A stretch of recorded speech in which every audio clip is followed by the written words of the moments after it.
సమస్త ప్రజానికానికి నమస్కారం. సమాజస్వరానికి స్వాగతం. నేను మీ రామస్వామి. ఈరోజు వార్తల్లో ప్రధాన అంశాలు చూద్దాం. ఆ తప్పు నాదే, పార్టీది కాదు అంటున్న రాహుల్ గాంధీ గారు.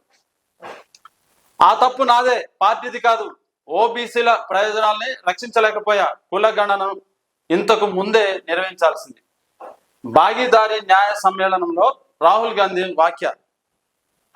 తన రాజకీయ జీవితంలో జరిగిన తప్పిదాన్ని సరిదిద్దుకోవడానికి ప్రయత్నిస్తున్నానని కాంగ్రెస్ అగ్రనేత రాహుల్ గాంధీ వెల్లడించారు.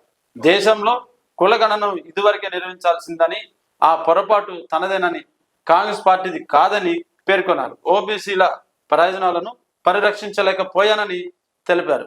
నిజానికి ఏ పార్టీ నాయకుడు కూడా తప్పు నాది కాదు, మా పార్టీలో ఉన్న కొంతమంది వ్యక్తులు చేసిన తప్పిదమే అని అంటారు, కానీ డైరెక్ట్గా ఆ తప్పు నాదే అని ఒప్పుకోడు. కానీ ఇక్కడ రాహుల్ గాంధీ గారు ఆ తప్పు నాదే అని ఒప్పుకుంటున్నారు.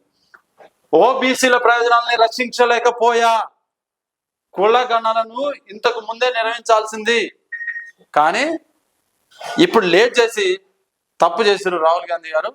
ఇప్పుడు వాస్తవానికి ఇప్పుడు లేట్ అయింది, కానీ ఇప్పుడు కులం కోసం కొట్లాడుకోవాల్సి వస్తుంది, రిజర్వేషన్ల కోసం, వాటి కోసం అని.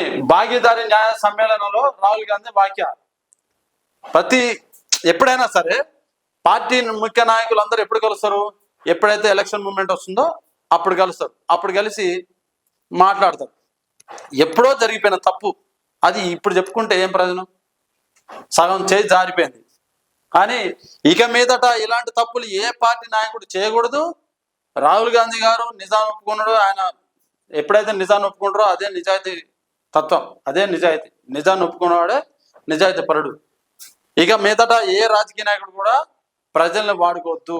దయచేసి ప్లీజ్ ప్రజల్ని ఆగం చేయకండి.